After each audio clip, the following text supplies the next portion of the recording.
Hello, welcome to Gagrule.net. This is Gagrule Live on Facebook. Sorry, my voice yesterday, we were at a Syrian place and we were late 4 hours on the freeway and then it was too much. And and then today we have our friend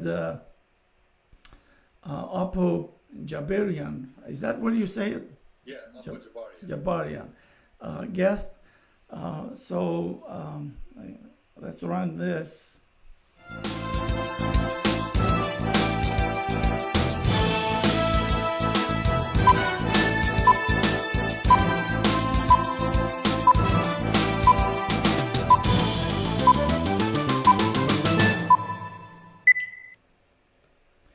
Okay, again, I'm your host, Wally Sarkeesian, with Mr. Jabarian. And so he wants to talk about this corruption in Armenian church. And so he's very intelligent guy.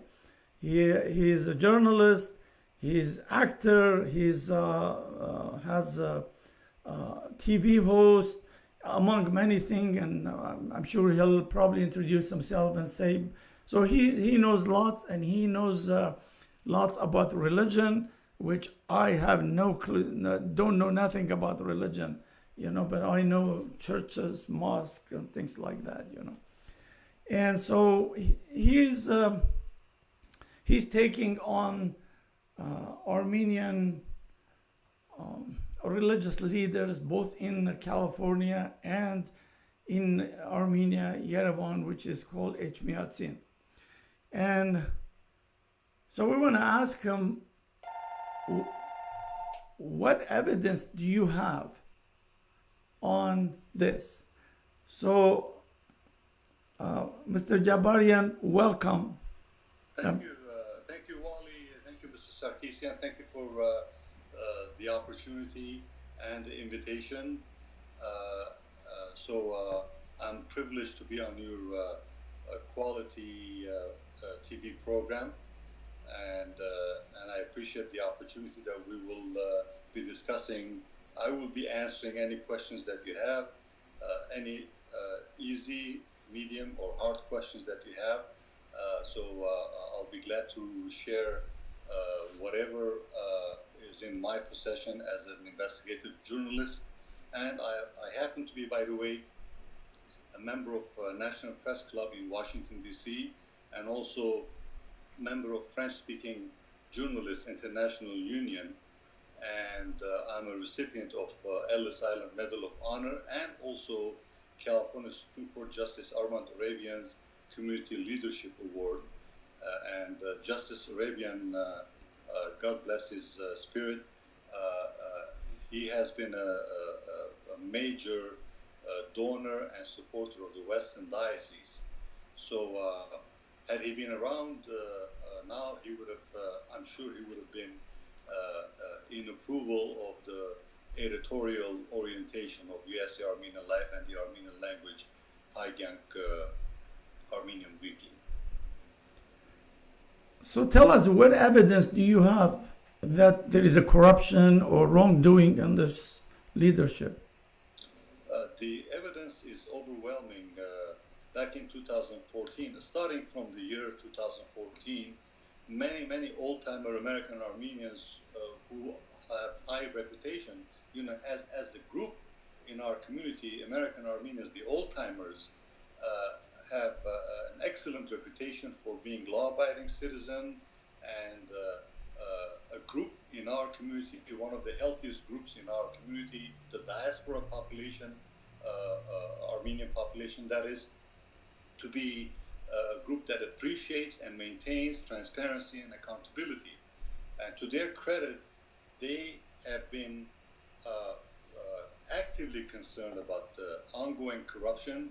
And starting from the year 2014, they've been reaching out to me, and I'm sure they've been reaching out to other journalists and editors and publishers in our community.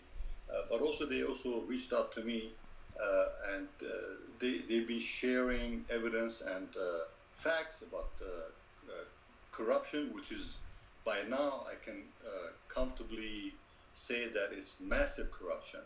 So, of course, I don't know if your 30-minute or 35-minute airtime for this program would be enough to present the evidence and the massive evidence that is. So I believe if you invite me to your TV program every day for the next, I would say, 2 weeks, it would hardly be enough to share even a segment of the evidence. Okay, So, just give us maybe one or two. Let's talk about the most current issue that's going on, like that came to the surface just recently. I didn't know about it. Back in 2005, Archbishop Hovnan Derderian tried to boot out Halagian catering owners who had been Mr. Harut Aga Sarkeesian and Harut Halagian have been longtime supporters of the Western Diocese. So they had an agreement, a lease agreement with the diocese to renovate the kitchen, to build a brand new kitchen and to do some renovations, and also maintain a lease agreement to run their catering business within the diocese. So at the beginning, when they invested heavily in order to build a brand new kitchen and make the renovations, Archbishop Hovnan Derderian just kept quiet until they made the investment. And then at the moment when the donors who had also been lured into this agreement, when they would start recovering their investments, all of a sudden, out of blue, Archbishop Hovnan Derderian changed the locks on the doors and kicked them out of the business premises within the diocese. So Mr. Aga Sarkeesian and Mr. Halagian, the donors or supporters of the Western Diocese, who had also become investors in the catering operation there, they had to take Archbishop Hovnan Derderian and the Western Diocese to court. So if we go and check the court records, it's public records, the evidence is right there, and we're going to see motion after motion by the diocese to wear down the righteous leaseholders so that they could be kicked out of the lease agreement and their investments be looted, be robbed away from them. And thanks to the justice system in the U.S., the potential victims, Mr. Aga Sarkeesian and Halagian, prevailed in court, and this ended up costing the Western Diocese over $300,000, just because Archbishop Hovnan Derderian wanted to break the lease and leave them out in the cold and take away all the investments that the owners of Halagian Catering had done. So this is very recent, by the way. And So I didn't know about it. So what was the reason they did that? It's greed. Basically, it's greed. So this is not the only case. There is also the Taglian complex case. That also surfaced during the last couple of months, 2-3 months. I didn't know about it. Back in 2003-4, according to evidence that I was presented with, the Hollywood-based St. John Garabet Church pastor Manuk Markarian and Archbishop Hovnan Derderian approached a major benefactor, Dr. Pedros Taglian, and they also lured him into building the Taglian complex. And Dr. Taglian told them, I'm a supporter of the church. I'm not interested in getting into catering business. I have never been a catering business operator. He's been a very successful pharmacist, and he's got he's very successful individual. So Dr. Taglian and Mrs. Taglian, the Taglian family, it turned out that during the past several years, they have donated to the Western Diocese in excess of million or million and a half dollars. So what happened there is Archbishop Hovnan Derderian literally appealed and begged Dr. Taglian to help the St. John Garabet Church in Hollywood, which was in very, very severe financial crisis, to help the church build a catering hall next to the church.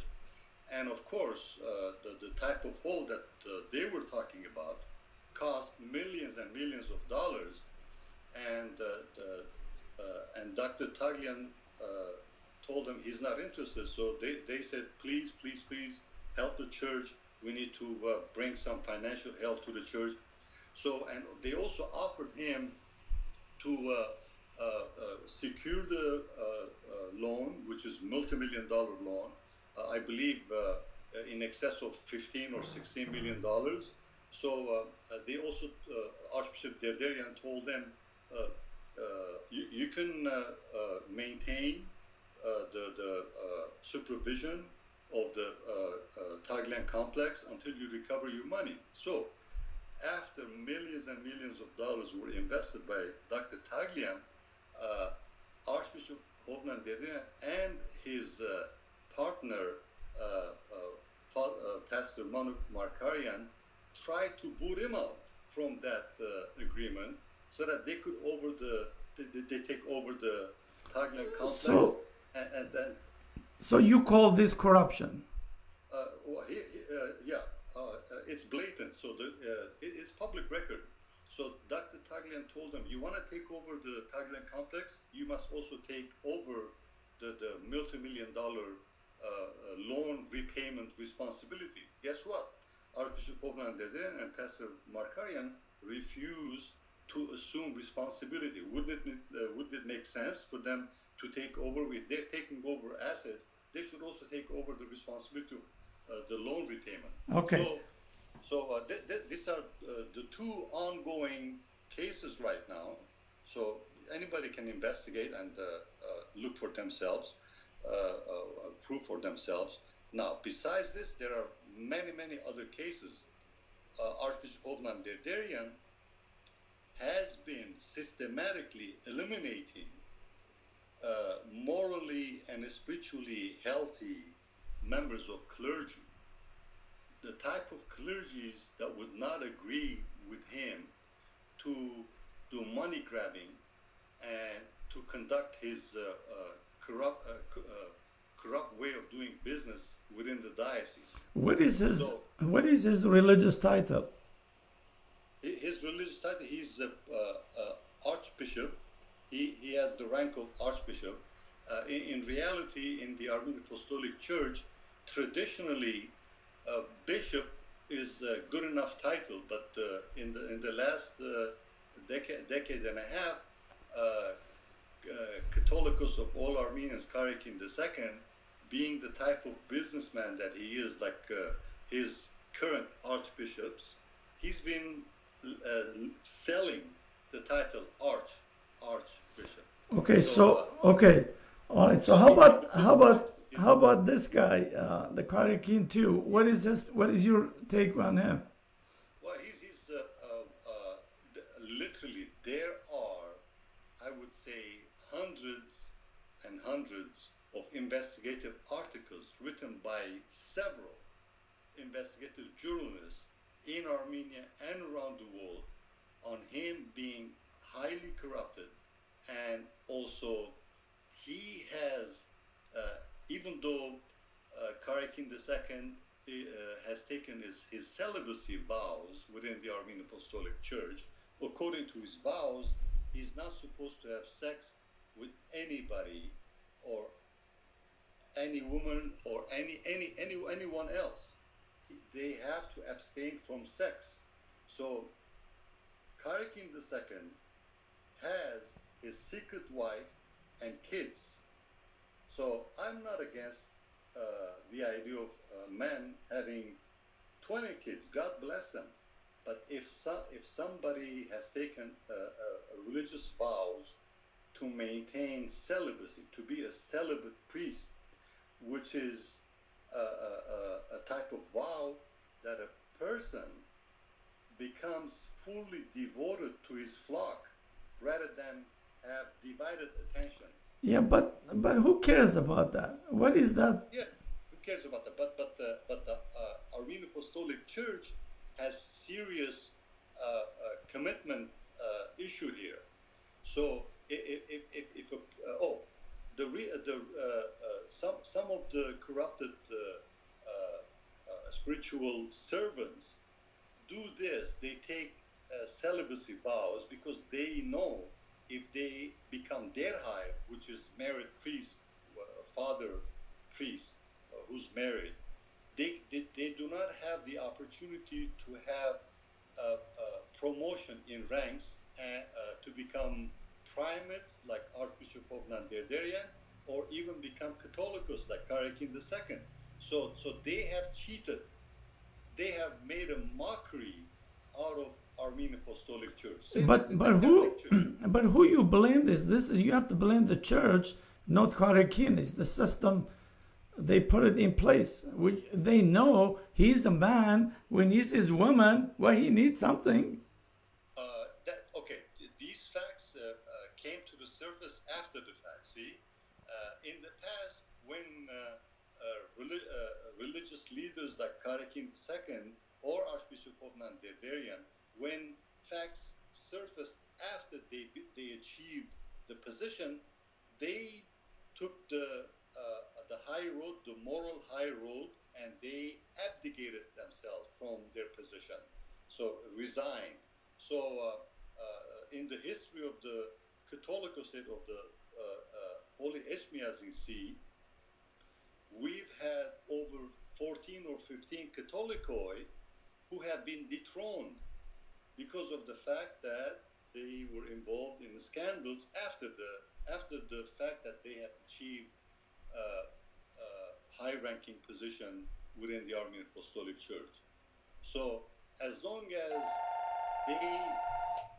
they act honestly and they take responsibility for their acts, and once these facts come to the surface, they have to be honest about it and take the moral high road and resign and vacate the seat. But these people are not in it to serve their flock. They're in it, according to many reliable sources, they're in it to make money for themselves and also abuse the church itself. So now, God-fearing faithful in Armenia and around the world, and especially here in the Western diocese, are calling upon the corrupted Karakin II and his brother, Archbishop Yezras Nersesian, who's the primate of Armenian Church Russia diocese. And the other corrupted primate is Archbishop Hovnan Derderian. So now that the people have become aware, as we may see in the pages of ESC Armenian Life, page after page of letters from concerned members of the community talking about the importance for them to abdicate and resign. So this is another fine article by Cal State University Professor Andrew Demirjan. He's a political science professor and he's a well-read sociologist and author of many books. As the professor is saying in the title of the article, the gracious act of abdication. So the professor is saying they should take the high road and resign before the public resorts to force them to resign. So the professor is saying that it's inevitable. How many years this going on? This has been going on for over a decade and a half. back in 1999 when Karakin II was a prime candidate for pontifical elections, like to become the next Catholicos. He received direct support from the late Louise Manoukian Simon of AGBU. At that time, she was the top leader of AGBU. And she poured millions of dollars, according to many reliable sources. She allocated about $20 million to have her favorite friend, Karakin Nersesian, to become the Catholicos of the Holy See of Echmiadzin. So there was a lot of bribery going on. So the election of, it turned out, it came to the surface after the fact, that Karakin II masterminded the rigging of pontifical elections back in 1999, in October of 1999. And interestingly, on October 27, 1999, when his pontifical election was being held in the Holy See of Echmiadzin, the assassination of Armenian government leaders was also taking place in the Armenian parliament. And the Prime Minister, Sarkeesian, was known to be the main power broker, and Karakin II had promised him $20 million. And there are video evidence on this fact.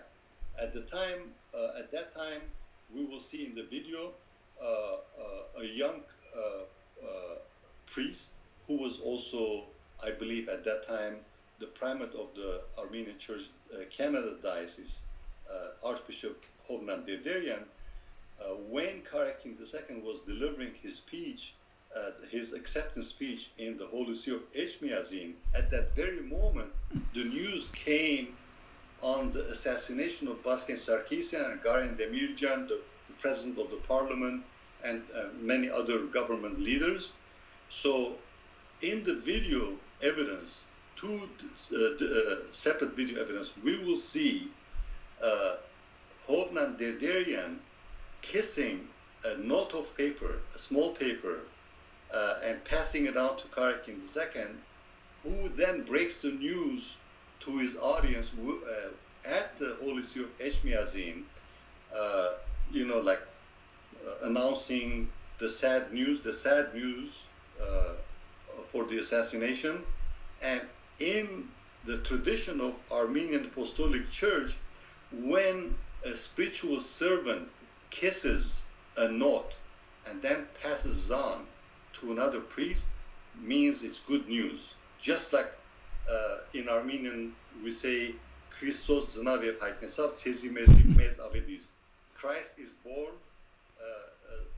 rejoice. So when Christ is born, rejoice, and you could pass on a note like that. So we pass on to each other Christmas cards announcing the joy of receiving the good news. So it's similar to that.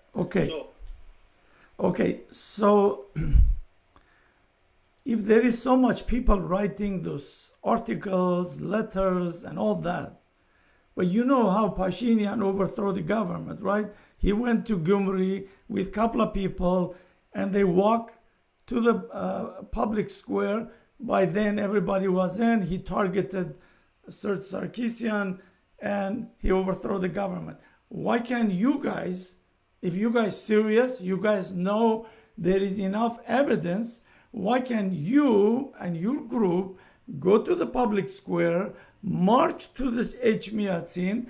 If you could get 20, 30,000 people surrounded there, he might resign. But if you're going to get maybe 100, well, of course, doesn't mean nothing.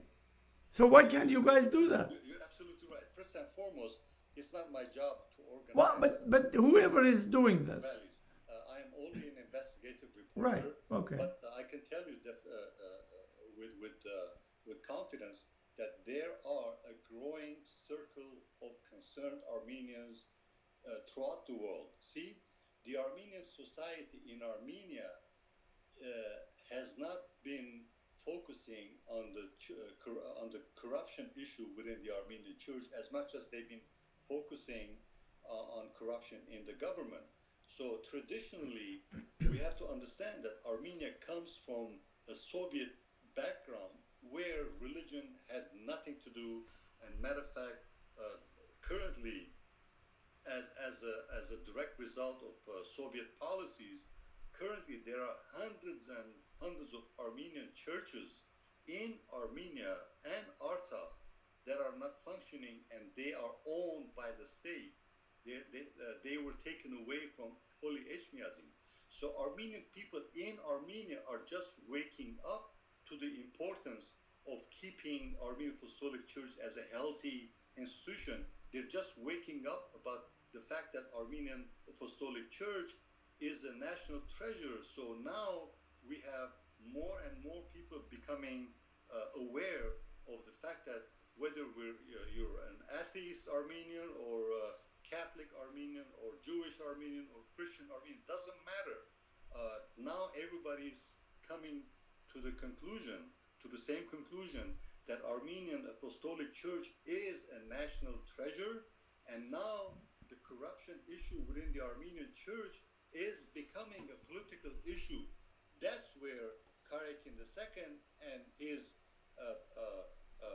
allies like Archbishop Bovnan Derderian and Yezras are going to lose the battle, because losing a center of faith, spiritual faith, is a high level of national security threat. So Okay, so why are you, as a journalist, and you know about religion like you're pretty good on it. I talked to you before. Why you're taking on this particular church, which not other church? For example, La Crescenta Church. I mean, I hear they have some problem too. You mean the prelacy? Yes. To the credit of the Western Diocese members and supporters, they've been stepping forward since 2014 with facts and evidence illustrating the prevailing existence, the prevailing corruption in Armenian Apostolic Church Western Diocese. If there are similar concerned individuals, supporters of the prelacy, that have facts and evidence about corruption, I would share it with the readers. That's my duty as an investigative journalist. And this is not the first time that I've been writing expose articles on corruption or wrongdoing by public figures. So if you look at my journalistic track record of the last 34 years, you will see many individuals, many public individuals within the Armenian government and the Armenian society as a whole who have become the subject of my investigative articles, starting with Vartan Oskanian, who was an actor at the time when I was exposing his wrongdoings back in 2007. He was active prime minister under President Kocharian.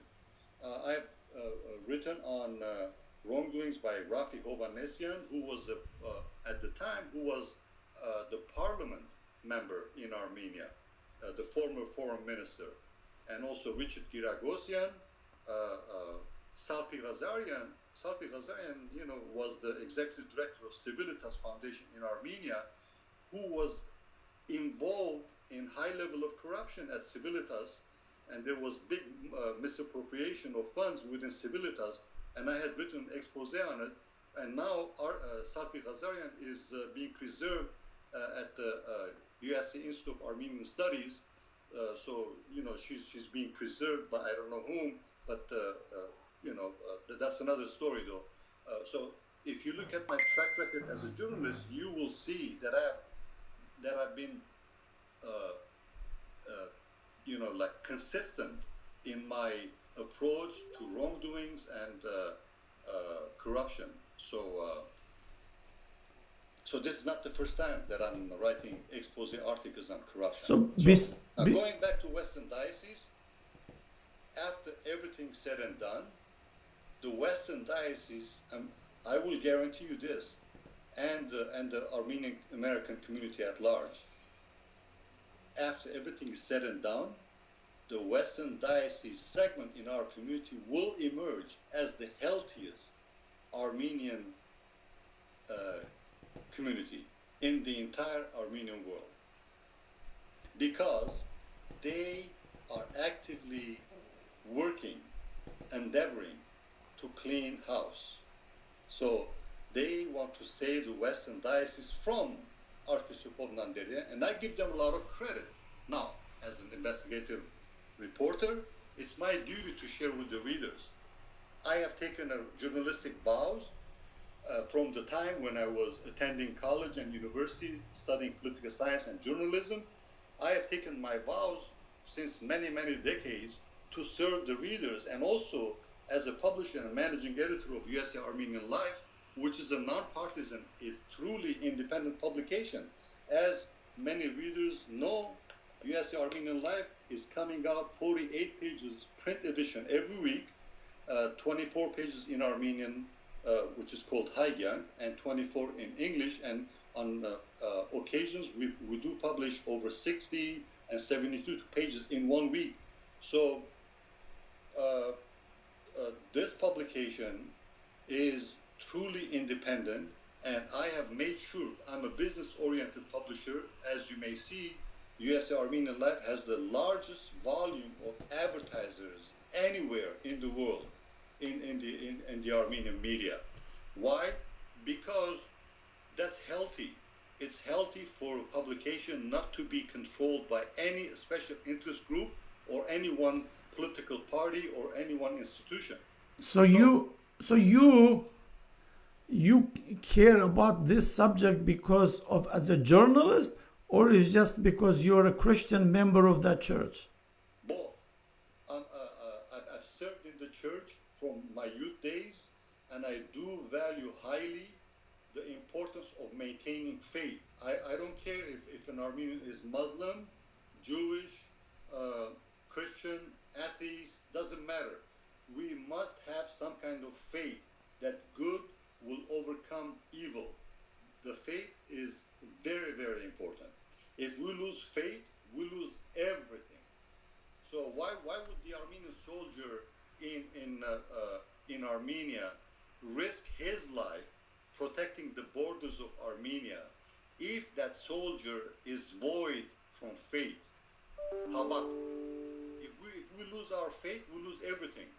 Why would a policeman in Glendale wake up every day, leave his or her family behind, and go out and serve? Because that policeman or policewoman believes that he or she is needed by the society to maintain law and order and tranquility and stability so that the society can thrive. So that's a basic human right. So now, I, as an investigative reporter, it is my duty and honor to serve the readers by delivering facts and evidence to them, and let them decide, let them get into their own conclusion. It's not my job to, I know you wrote on Facebook that Appo Jabarian is accusing Armenian church leaders for with corruption. That's not my job to accuse people. I am not a district attorney. I'm an investigative reporter. I present the facts and evidence. And I've said this on a number of occasions. As a matter of fact, about an hour ago, when an individual who was criticizing me for writing these articles on Facebook, US Armenian Life, which has over nearly 25,000 followers, I told him, if you see any facts that are not accurate, please point them out, and I'll be happy to share with the rest of the community. Now, I have a question. I've been reporting on corruption in the last 7 months now. This is our 7th month. How come Archbishop Bogdan Derderian or anybody else has not taken me to court? You know, it's not easy for anybody to make an accusation like this. You know, American justice system is one of the most powerful and most independent criminal justice system in the world. If you're a journalist and you're making a false accusation, you're not gonna get off the hook just like that. The court is going to punish you if you make a false accusation. So Archbishop Hovnan Derderian has been telling at the beginning, he started telling his inner circle members that he's gonna sue me. And once I heard that, I started talking publicly and asking him to take me to court. I wish he takes me to court. Once he takes me to court, then I will have more chance to share with the wider audience the facts and evidence that are in my possession. And Wally, this is an honor to share with you. In the last 7 months, because of the investigative reporting and the general editorial orientation of USA Armenian Life, where USA Armenian Life has published not just my articles, but also articles by other investigative journalists in our community, like Boskan Khitarian and many others, Gevorg Yazrijian, and many others. So as a result of the editorial orientation, I have the good news. As a publisher, this is a wonderful news for any publisher. It's a dream. It's a dream come true. In the last 7 months, we've had, USA Armenian Life and Haigyan had brand new subscribers up by 18% in comparison to the same time period of the previous year. This is fantastic development. Okay. When you visit our office one day, I'll be glad to share with you the brand new subscribers that you will see that have joined thousands of other subscribers. Okay, well, we're a little bit run out. So if you have just 2 minutes, say whatever you want, then we'll close it. First and foremost, thank you for the invitation.